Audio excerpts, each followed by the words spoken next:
LA 다저스와 샌프란시스코 자이언츠의 시리즈 3차전이 열린 6월 16일 다저스타디움의 샌프란시스코 선수들은 경기 직전에 알려진 대형 트레이드 소식으로 다소 어수선할 수밖에 없었습니다. 샌프란시스코의 카일 해리슨, 조던 힉스, 제임스 팁스, 호세 벨로를 내주고 보스턴 레드삭스의 올스타 거포 3루수 라파엘 데버스를 영입한다는 내용이었습니다. 그래서 이날 선발 투수로 예정된 카일 해리슨은 경기 전 선발 등판을 앞두고 몸을 풀며 경기를 준비하다 갑자기 션 젤리로 선발 투수가 바뀌는 상황을 맞이합니다. 라파엘 데버스는 메이저리그 최고의 거포 3루수 중 한 명입니다. 올 시즌 타율 2할 7푼 1리, 15홈런, 58타점, 출루율 4할, OPS 0.905를 기록 중인데요. 보스턴에서 데뷔 후 2018년 월드시리즈 우승을 이룬 간판 스타입니다. 현지 언론에서는 라파엘 데버스와 샌프란시스코 4명의 선수들과의 트레이드를 블록버스터급의 트레이드라고 소개합니다. 이날 경기 전 인터뷰 때만 해도 밥 멜빈 감독은 이와 관련된 상황을 전혀 언급하지 않았습니다. 물론 당연히 알고 있었겠지만 팀의 공식 발표를 기다려야 했을 겁니다. 공교롭게 언론을 통해 먼저 밝혀졌고 멜빈 감독은 다저스와의 경기를 마치고 경기 내용보다 데버스 트레이드 관련해 쏟아지는 질문을 소화해야만 했습니다. 멜빈 감독뿐만이 아닙니다. 경기 후 샌프란시스코 선수들과의 인터뷰에서도 데버스 관련된 내용이 가장 큰 화제를 모았습니다. Yeah, it was a lot, and it was late, and you know what? To get it done though, this is something we really needed. This is a huge move by Zach and Buster. So, you know, first and foremost, you say goodbye to the guys that have been here. Harry's been a big part of this organization. You know, came up in the organization, high pick, but to get a guy like Devers, you're gonna have to give something up. Obviously, Jordan as well. You know, first round pick. You know, there's a lot you have to give up for him, but this fits us perfectly. I mean, it's a power left-handed bat, a guy that can go the other way and hit for power in our ballpark. I mean, it's tailor-made for us. So, kudos to the front office to swing this. It's been going on for a little bit. Yeah, I mean, usually, you know, it's difficult to get something done at this timing. Usually, you know, teams are waiting a little bit longer and, you know, trying to pick your pocket a little bit more towards the trade deadline to get it done right now for a team that offensively we're lacking a left-handed bat and we're lacking some power, and this should be a huge boost for us. Probably 40 minutes before the game. He was fine. He's fine. I don't know yet. I have to talk to him first. Yeah, I don't want to go out there and say anything about that yet. I think one, the power bat, one, just the impact of him in the middle of the lineup. Our ballpark, you know, is kind of similar to Fenway, where the ball travels a little bit to left field. A left-handed hitter that can hit the ball the other way in our ballpark, there's something to that. So, and the fact that he walks and gets on base shows you that he tracks the ball a little bit longer, and that's why he hits some balls to left field. But, and you look at his numbers in the postseason, he hits good pitching. I mean, there's just a lot to like about this guy. That's probably more of a question for the front office. I think what Buster has done here is identified needs pretty quickly. You know, we made some moves that have made an impact here, you know, 10 days ago, something like that. And then when you have an opportunity to get somebody like this, you go ahead and do it. And, you know, Greg too, to sign off on this one. That's huge for us. In the bullpen. Or on his way out there, yeah. And you know, there are a lot of emotions with he and Jordan too. You know, it's tough to process when you're out there getting ready for a game. Now all of a sudden, Kyle's case is with one organization from the Bay Area, you know, so there's a lot for him to process immediately right after the game. I spent a little time with him, not as much as I would like, but, you know, the reaction, there's obviously some shock involved. Hopefully, I was hopefully for 3. You know, I just got a little bit more on him. We gave up some runs early. We battled today, we did. I mean, it's one pitch to Pajas that it makes a bad pitch on a slider. Other than that, you know, with the group we had out there today, and then Casey coming out of the game, and, you know, it doesn't look like certainly a full lineup. I thought we battled really well right down to the end. So proud of the way they played today with a lot of the emotions and everything that was going on right before the game as well. Yeah, it was about, I don't know, 3:30 or so, 3:40-ish. I mean, I'm in the bullpen. When your name's called, it's when you go in the game, and it just happened to be a little bit different timing today. That's all it was. It was a new experience for me. I've never really been in the clubhouse or having a trade done, especially a so-called blockbuster trade like what happened today. A little selfishly unfortunate that I didn't really get to give Harry and Jordan an actual fair goodbye and farewell. So I'll be reaching out to those guys later. Obviously, wish them nothing but the best, and obviously, hopefully we'll see them here in a week or so when Boston comes to San Francisco. When I was first told no, I didn't really have an inkling, and then I don't know, about 10 minutes or so later, Kyle and because I saw Kyle go out, onto the field to get ready to warm up, and then I saw him come back to the clubhouse, and Jordy came back from Bob's office, so they were saying their goodbyes, and so I, put two and two together on that one. But when I was first told, I had no idea why. Just like I said, name was called, grab the ball. Not what I had envisioned. No, no. A few more, kinks and hoops and whatnot to jump through on the day. Just as a whole team and organization. But I mean, that's the first one down, and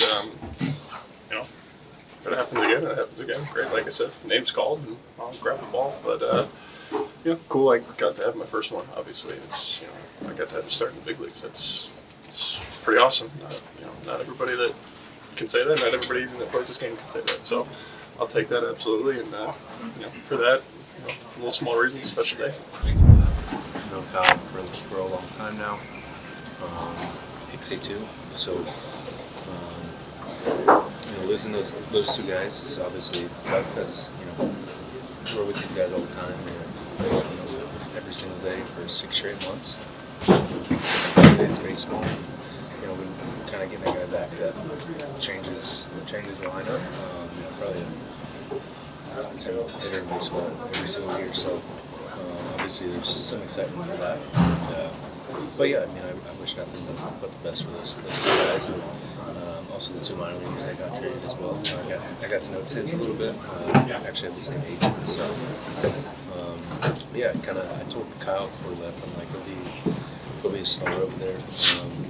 You get to go learn from some really good pitchers. You got Wheeler over there, Crochet, Bello. It's you got Andrew Baker over there. So I think it's a good landing spot for him. I think he's gonna be great.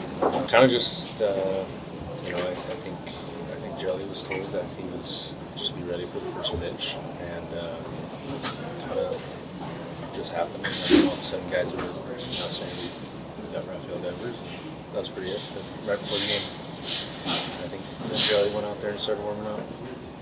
I don't know if you guys know. I know you guys do. You've been here a while, but people that don't know Buster, you should realize the only thing he wants to do is win. Plain and simple. And I think a guy like that is one of those. So I don't think he's. You guys saw his comments when we were kind of losing him a little bit, and he said it's time to go. It was go time, and he means it. Just goes to show that he means it. He definitely had an impact on me last year when I was in Boston. He make sure I was comfortable. He was always positive every day. Came in, encouraged the guys. Let us know, we got to compete at a high level. And the thing that I admired is he wanted to play every day. Stuff behind the scenes, he's a grinder. He doesn't want a day off. He wants to play against the elite pitching. He wants to be in the big moments. He wants to win. I know this is a crazy last few hours, but we got a really, really, really talented ball player, right in his prime. Can't wait to see, how many balls he hit in the play. We already had some studs out that we can't wait to get back. So when you add a guy like this, perennial all-star, one of the best players in the game, one of the best third basemen in the game, just you see what he's doing at the DH. It's gonna instantly jolt the lineup when he gets in there. I know him, he's gonna want to come in and play hard and show the fans, the type of player he is. I can't wait to see him do his thing. It's, like I told y'all when I got here, it's a team game, so we know that he's gonna help the team a lot, but we're gonna have to still play team baseball and help get wins all together. So it's a great addition, and he's. Y'all gonna see. I don't want to do too much talking. His play is gonna do all the talking. So. 이날 이정우 선수는 1번 타자 중견수로 선발 출전했고 김혜성 선수는 선발 명단에 들지 못해 벤치에서 대기했지만 경기에 나서진 못했습니다. 샌프란시스코의 선발 투수는 오프너로 투입된 션 젤리, LA 다저스의 선발 투수는 더스틴 메이였습니다.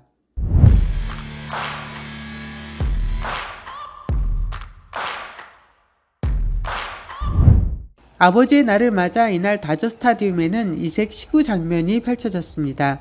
선수들과 가족들이 그라운드에서 단체 시구를 펼쳤는데요. 야구장에서는 선수이지만 선수들도 한 가정의 남편이자 아빠라는 걸 다시 한번 느낄 수 있는 이벤트였습니다. 부상으로 마운드에 오르지 못하고 있는 블레이크 스넬이 지난 시즌 한 팀으로 뛰었던 샌프란시스코 선수들을 만나기 위해 그라운드로 나와 선수들과 반갑게 인사를 나누는 장면도 눈에 띕니다. 이날 1회 선두타자로 타석에 들어선 이정우 선수는 더스틴 메이의 2구째 94.7마일의 싱커를 공략했으나 2루수 토미 에드먼이 타구를 잡고 1루에 송구하면서 아웃이 됩니다. 이번 시리즈에서 이정우 선수는 자신의 타구가 번번이 토미 에드먼에게 향하는 반복된 상황에 상당히 부담을 느꼈을 텐데요. 이후에도 토미 에드먼은 이정우의 출루를 막는 호수비를 펼칩니다. 3회 선두타자로 타석에 들어선 이정우는 메이의 3구째 94.1마일의 싱커를 당겨쳤지만 1루수 앞 땅볼로 물러납니다. 샌프란시스코가 1대2로 끌려가던 4회 2사 1, 2루 세 번째 타석에 들어선 이정우는 아버지의 날을 맞이해 준비한 하늘색 방망이로 더스틴 메이의 4구째 94.5마일의 싱커를 받아칩니다. 이정우 선수의 빠른 타구가 1루수 프리먼 옆을 빠져나가 우측 담장까지 굴러갔고 그 사이 주자 2명이 홈을 밟습니다. 이정우 선수는 3루까지 도달해 시즌 5번째 3루타를 역전 적시타로 장식합니다. 12일 로키스전 이후 4경기 만의 3루타인데요. 이정우 선수의 3루타가 터졌을 때 다저스타디움의 관중들은 살짝 야유를 보냅니다. 이정우는 아랑곳하지 않고 홈을 밟기만을 기다렸지만 다음 타자인 윌리 아다메스가 중견수 뜬공으로 물러나는 바람에 덕아웃으로 발길을 돌려야 했습니다. 이정우 선수는 5대3으로 뒤진 6회 1사 후 메이의 84.8마일의 몸쪽 낮은 스위퍼를 걷어올려 우중간 쪽으로 큼지막한 타구를 날렸으나 테오스카 에르난데스가 이 타구를 처리합니다. 팀이 4대5로 역전 당한 상황에서 이정우 선수는 8회 2사 노장 커비 예이치를 만납니다. 예이치의 2구째 바깥쪽 낮은 85마일의 스플리터를 잡아당겼는데 이 타구는 2루수 토미 에드먼이 점프해서 잡아냅니다. 베이스볼 서번트에 따르면 이 타구의 기대 타율이 무려 6할일 정도로 매우 잘 때린 타구였지만 토미 에드먼이 이정우의 출루를 허용하지 않습니다. 이날 이정우 선수는 2타점 3루타 이후 안타를 추가하지 못했고 샌프란시스코는 4대5 역전패를 당합니다. 이날 5회 샌프란시스코의 라이언 워커가 앤디 파이스에게 역전 3런포를 내준 게 결정적인 패인이었습니다. 이정우 선수는 이날까지 70경기 타율 2할 6푼 5리 6홈런 출루율 3할 2푼 7리 OPS 0.760을 기록했습니다. 내일 하루 쉬고 샌프란시스코는 홈 오라클 파크에서 클리블랜드와의 시리즈를 갖게 되는데요. 클리블랜드와의 1차전부터 샌프란시스코 유니폼을 입은 라파엘 데버스를 보게 될 것으로 예상됩니다. LA 다저스는 이날 경기 후 오타니 쇼헤이가 17일 샌디에고 파드리스와의 홈 경기에 선발 등판한다고 발표했습니다. 2023년 9월 오른쪽 팔꿈치 수술을 받은 오타니 선수는 지난해 지명타자로만 뛰었고 올해 최대한 투구 훈련 페이스를 늦추며 빌드업을 했었는데요. 이날 경기 전 다저스의 로버츠 감독은 오타니 복귀 관련 질문을 받고 정확한 날짜는 정해지지 않았다고 설명했는데 다저스는 이날 경기 후 오타니의 다음날 샌디에고전 선발 등판을 깜짝 발표했습니다. We haven't decided which day, but it's going to happen. He's going to be throwing me hitters early next week. I'm just not sure which day though. Yeah, potentially. He's getting very eager, getting very excited, and I think that there's a point where, in kind of hearing from Shohei that the effort that it takes to throw lives and things like that than to play a game, then let's use those bullets in a game. So he's getting very excited. I'm seeing it, you know, the last 3 innings, the 3-inning simulated what was a lot. It's like playing a doubleheader for him, you know, or 2 games or whatever it is. So there's a little bit of a toll. Other part of it, you're just excited to kind of see it come to fruition. But also I think for us, we're just trying to really listen to Shohei because he's the one who's done it before. And then this is kind of us in this organization. This is the first time going through it. So I think we've been very cautious as far as the build-up. But we're getting really close, so I think that we're all getting excited. But again, this is still going to be a slow process going forward still. Yeah, I think that the thought is anything he can give us, and I've said this before, is additive. So given where we're at right now, so whether it's an inning or 2 innings, on the front end of an outing, that's positive, and that's additive, so without cost. So that's kind of where our heads are at right now.